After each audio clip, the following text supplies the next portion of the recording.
Adquira cursos e livros, clicando nos links na descrição. O Senhor esteja convosco. Proclamação do Evangelho de Jesus Cristo segundo Lucas. Naquele tempo, Jesus estava na margem do lago de Genezaré e a multidão apertava-se ao seu redor para ouvir a palavra de Deus. Jesus viu 2 barcas paradas na margem do lago. Os pescadores haviam desembarcado e lavavam as redes. Subindo numa das barcas, que era de Simão, pediu que se afastasse um pouco da margem. Depois sentou-se e da barca ensinava as multidões. Quando acabou de falar, disse a Simão: avança para águas mais profundas e lançai vossas redes para a pesca. Simão respondeu: Mestre, nós trabalhamos a noite inteira e nada pescamos, mas em atenção à tua palavra vou lançar as redes. Assim fizeram e apanharam tamanha quantidade de peixes que as redes se rompiam. Então fizeram sinal aos companheiros da outra barca para que viessem ajudá-los. Eles vieram e encheram as 2 barcas a ponto de quase afundarem. Ao ver aquilo, Simão Pedro atirou-se aos pés de Jesus, dizendo: Senhor, afasta-te de mim, porque sou um pecador. É que o espanto se apoderara de Simão e de todos os seus companheiros por causa da pesca que acabavam de fazer. Tiago e João, filhos de Zebedeu, que eram sócios de Simão, também ficaram espantados. Jesus, porém, disse a Simão: não tenhas medo, de hoje em diante tu serás pescador de homens. Então levaram as barcas para a margem, deixaram tudo e seguiram Jesus. Palavra da salvação.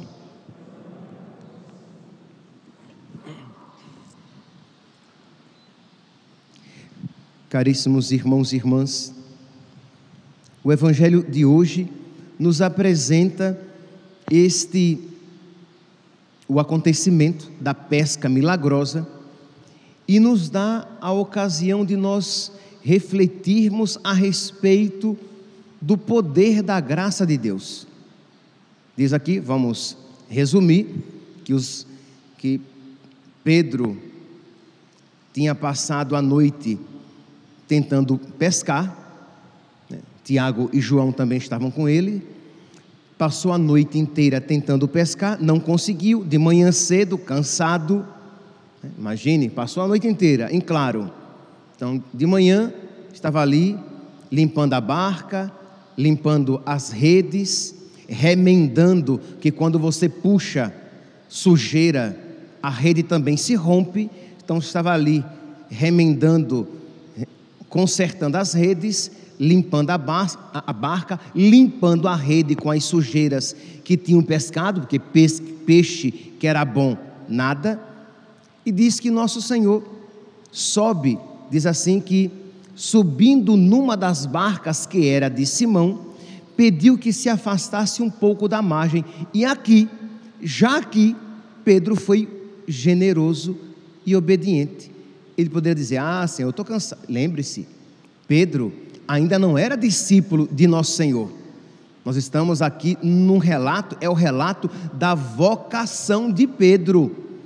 Pedro não era discípulo, então, no máximo, ele tinha ouvido falar de nosso Senhor, que tinha acabado de começar o seu ministério. Então, mas ele foi dócil, ele foi generoso, e ele foi com a barca um pouco mais para dentro do mar. Quer dizer, ele deixou o seu cansaço de lado e obedeceu a nosso Senhor, que pediu que ele se afastasse um pouco da margem. E diz que nosso Senhor, dali, começou a ensinar muitas coisas. Nós não sabemos muito bem o tempo desse ensinamento, mas vamos aqui dizer que foi algo em torno dos seus... Estou tirando por baixo, tá? Seus 40 minutos, 1 hora, por baixo.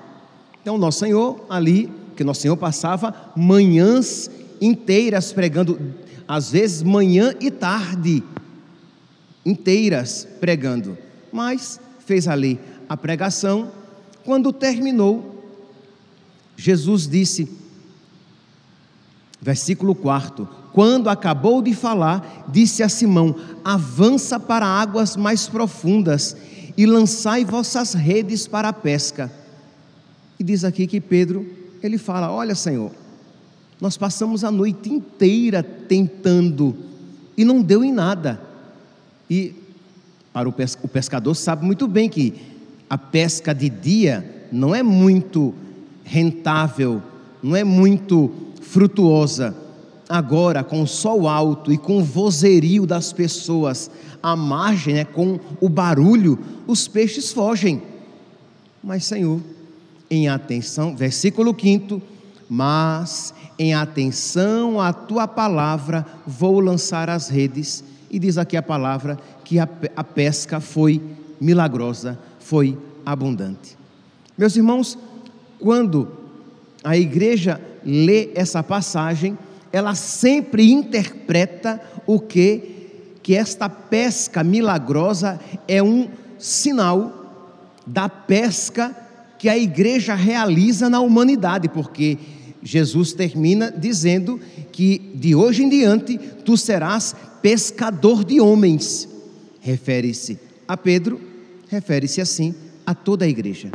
Então a igreja, ela é chamada a pescar as pessoas, mas a igreja pescará as pessoas quando for obediente à palavra de Cristo.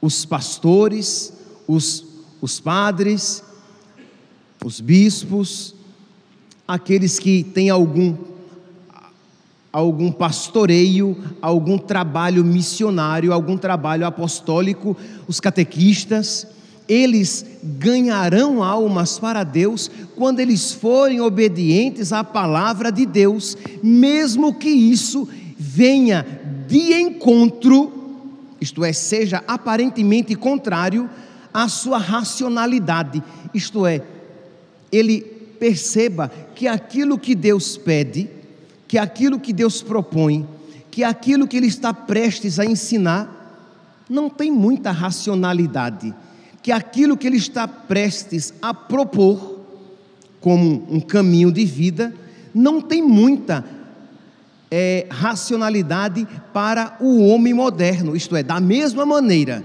que aquele mandato de nosso Senhor, ide para águas mais profundas e lançai as redes, aquilo não tinha muito sentido para Pedro, um pescador experimentado. Muitas vezes, meus santos, não poucas vezes, o que a igreja de Cristo nos manda ensinar, o que o Evangelho nos ensina e nos manda ensinar, é muitas vezes algo um pouco contrário à mentalidade do homem e parece que está fadado ao fracasso. Isto é, da mesma maneira como aquela pesca durante o dia, com o sol alto e com o barulho na margem, estava tudo fadado ao fracasso. Da mesma maneira, querer pregar o Evangelho hoje, como ele era pregado há 500 anos, isto é, aqui eu me refiro ao conteúdo, querer pregar o mesmo conteúdo hoje, que era pregado há 500 anos, é loucura, porque o mundo mudou. Padre, as pessoas acreditavam nisso antigamente. Não dá para pregar o mesmo conteúdo. Vocês percebem que eu não estou aqui me atendo às formas. As formas podem ser mudadas, mas o conteúdo não. Mas o homem moderno, e não poucos pregadores, não creem na palavra do Senhor, que diz: lançai as redes nas águas mais profundas. Isto é, meus santos, quando nós pregamos a palavra de Cristo, ela tem força própria. Quando os padres pregamos a palavra de Cristo, nós alcançamos os corações das pessoas, não por causa da nossa eloquência, não por causa da nossa inteligência, mas por causa da graça de Deus, da força da graça de Deus que age nas palavras. E nós, aqui eu me refiro principalmente a nós, padres, pregadores, mas aos catequistas, aos pais, quando ensinam, quando educam os seus filhos, a você, quando no trabalho você lança uma palavra desafiadora para aquela pessoa, saiba, a graça, Deus quer a conversão daquela pessoa muito mais do que você, e a palavra de Deus é sempre eficaz. A palavra lançada no coração de uma pessoa não volta a Deus sem efeito, da mesma maneira que a chuva que cai na terra não volta ao céu, quando evapora, sem cumprir a sua missão. Então nós precisamos ter fé na ação da graça de Deus, e não simplesmente, meus santos, uma confiança na minha sabedoria, nas minhas técnicas. A primeira leitura de hoje na primeira leitura de hoje, nós vemos uma condenação desta atitude soberba, pelagiana, isto é, uma confiança somente nas capacidades humanas em detrimento da graça de Deus. Diz aqui São Paulo, nós continuamos com a leitura da primeira carta de São Paulo aos Coríntios. São Paulo diz: ninguém se iluda, se algum de vós pensa que é sábio nas coisas deste mundo, reconheça a sua insensatez, para se tornar sábio de verdade. A sabedoria verdadeira vem de Deus, não vem dos homens, não vem do mundo, não vem da carne, vem do Espírito. Então, quando você prega, movido pela sabedoria de Deus, você prega a verdade inteira. Nunca será demais repetir, e isso até eu fiz um aceno ontem: o católico, ele não seleciona as verdades em que ele vai crer, e muito menos as verdades que ele vai pregar. Ele crê na verdade inteira e prega a verdade na sua inteireza, porque a partir do momento que um católico conscientemente nega um ponto da fé, ele aceita 99 pontos da fé, mas nega um, ele perde a sua catolicidade. Porque o católico, ou ele acolhe tudo, ou ele perde tudo. Não há como dizer: eu sigo a maioria dos mandamentos de Deus, isto é, eu creio, eu aceito, mas alguns mandamentos não tem como mais. Pelo amor de Deus, não há como o homem moderno continuar acreditando, por exemplo, vivendo que o sexo só pode ser vivido dentro do casamento. Não, o homem moderno já não é assim. Não, imagine se eu vou falar hoje em dia para um jovem ou qualquer outra pessoa que masturbação é pecado, que pornografia é pecado. E isso, meus santos, infelizmente, eu não estou chovendo no molhado. Quantas vezes pessoas vêm a nós e dizendo: padre, eu fui me confessar e o sacerdote quase que nem queria me dar absolvição, que dizia assim: não, isso não é pecado não, meu filho, fique tranquilo, isso é o conhecimento do próprio corpo. Eu vi e ouvi um sacerdote nos meios de comunicação dizendo que era interessante os noivos se conhecerem antes sexualmente, para que eles soubessem se daria certo aquele casamento. Primeiro, como se o casamento consistisse simplesmente na intimidade sexual, e segundo, como se isso fosse critério de sucesso no casamento, porque muitas pessoas fazem isso, se dão muito bem na vida íntima, sexual, se casam e se separam. Quer dizer, que loucura, mas não querem mais pregar Porque a moral católica, a moral cristã, a doutrina católica, a doutrina cristã, por quê? Porque estão tão cheios de sabedoria humana que se acham mais sábios do que Deus, que se acham mais sábios do que a prática bimilenar da igreja, e dizem: não, eu vou pregar diferente, eu vou fazer de uma maneira diferente. Insensato, iludido. Se alguém de vós pensa que é sábio nas coisas deste mundo, reconheça a sua insensatez para se tornar sábio de verdade, pois a sabedoria deste mundo é loucura, é insensatez diante de Deus. Com efeito, está escrito: Ele, Deus, apanha os sábios em sua própria astúcia, em sua própria loucura, em sua própria pseudo-falsa sabedoria. Então, meus irmãos, aqui nós vemos, nós precisamos então, nós pregadores, mas todos vocês que de alguma maneira pregam, transmitem, passam para frente a palavra de Deus, o ensinamento de Deus, a moral cristã, a moral católica, com toda a humildade, com toda a tranquilidade, mas com toda a clareza. Então, não ter medo de dizer, por exemplo, que é belo, é santo, é católico, é agradável a Deus quando um casal é generoso em ter os seus filhos. É belo isso agrada a Deus, e muito entristece a Deus quando aquele casal é mesquinho, é tacanho na sua generosidade, e pior ainda, quando se envereda pelos caminhos do pecado, dos anticoncepcionais, laqueadura, vasectomia ou coisas semelhantes.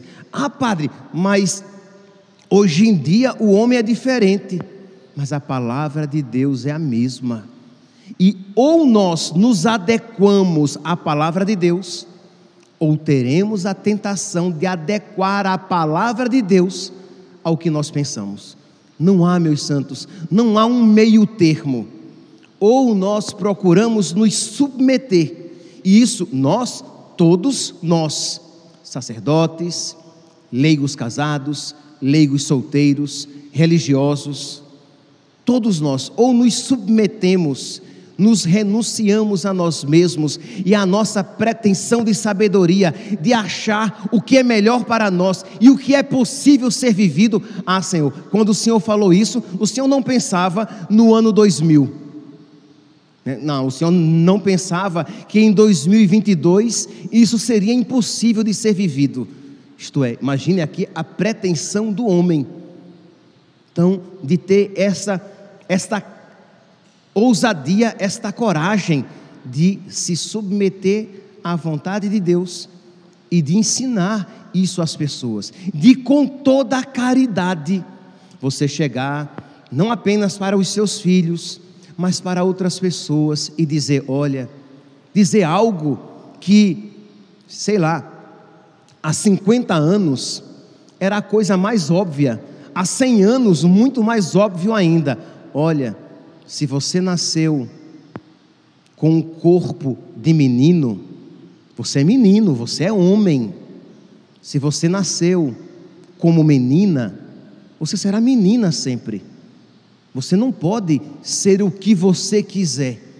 Você não pode simplesmente agora querer viver de uma outra maneira, dizendo que Deus errou e que você agora quer ser totalmente diferente daquilo que lhe foi dado no ato criador de Deus. Você não pode se revoltar, se rebelar contra Deus, e muito menos querer propagar isso como se fosse um valor e ensinar isso às nossas crianças, criando uma confusão nas suas cabeças. Estava vendo antes de ontem, uma criança, uma menina trans, isto é, um menino biologicamente, mas que socialmente se apresenta como menina, e que até está fazendo já terapia hormonal para a migração, de 9 na passarela de moda, né? apresentando roupas femininas. É claro que isso é uma promoção de algo para uma criança de 9 anos que não está preparada. Se uma pessoa adulta vai querer fazer essa opção, paciência, ela responderá isso diante de Deus, mas que nós promovamos isso, e que promovamos isso entre as nossas crianças, isso é algo absurdo, não é nem mais sabedoria humana, é obviamente loucura humana mesmo. Mas nós estamos num mundo tal que até aquilo que é obviamente loucura humana se transveste de sabedoria e nos colocam, ou melhor, querem nos colocar goela abaixo para isso aceitar. Então, meus santos, nós precisamos estar dispostos então a, com toda a caridade, com toda a clareza, isso ensinar. Mas padre, mas as pessoas não vão aceitar. Não é bem assim não, meu santinho, não é bem assim não. Confie na graça, confie na ação da graça, e Deus fará com que aquela palavra que vem de Deus seja acolhida num coração segundo Deus. Deus converte os corações. Você está do lado da verdade. Claro, não tenha pretensão de que todos acolham, mas saiba que nosso Senhor não deixará sem efeito aquela palavra. Mas nós precisamos primeiro estar dispostos a obedecer a Deus. Senhor, em atenção à tua palavra, eu vou lançar as redes. Senhor, você é catequista de jovens para crisma, você é catequista de adulto, então existem temas que devem ser tocados na catequese. Como é que você numa catequese, você percebe que talvez haja algo ali, algum indício de homossexualidade, e você simplesmente passa à frente, você não quer nem tocar no assunto, porque eu acho que aquele rapaz, aquela moça não vão aceitar este ensinamento da igreja que o chama a castidade e que diz que todo ato homossexual é mau, é pecado. Mas não, você não está disposto a lançar as redes e já diz que aquela palavra será inócua, será sem efeito, por isso você nada fala. Mesmo se isso fosse verdade, você teria a obrigação de pregar, para não ser cúmplice daquele pecado. Mas ao mesmo tempo, meus santos, quem garante que Deus não se utilizaria daquela sua palavra para tocar aquele coração? Quantas vezes, meus santos, eu tenho 17 anos de padre, quantas vezes eu não já encontrei pessoas que vêm a mim depois de muitos anos e dizer: padre, o senhor pregou isso e isso, na hora eu tive tanta raiva do Senhor, mas hoje eu quero agradecer porque o senhor pregou isso e eu creio, padre, isso que o senhor pregou é o certo, é a verdade. Então, ter esta obediência a nosso Senhor, lançar as redes, mesmo que você ache que isso não dará muito fruto, não alcançará peixe algum, mas saiba, aquele que na obediência a Deus realiza a sua vontade, esta nunca fica sem efeito. Que nós hoje, meus santos, diante desta palavra, peçamos a Deus o dom da obediência, de obedecermos sempre a palavra, a vontade de Deus, mesmo que ela se nos apresente um pouco estranha, quase que muito difícil de ser vivida ou ser pregada, e que nós tenhamos fé na graça de Deus, que realiza aquilo que para os homens é impossível, mas que para Deus é sempre possível. Que Deus nos conceda esta graça, para que nós possamos agradar-lhe cada vez mais o coração. Louvado seja nosso Senhor Jesus Cristo, para sempre seja louvado.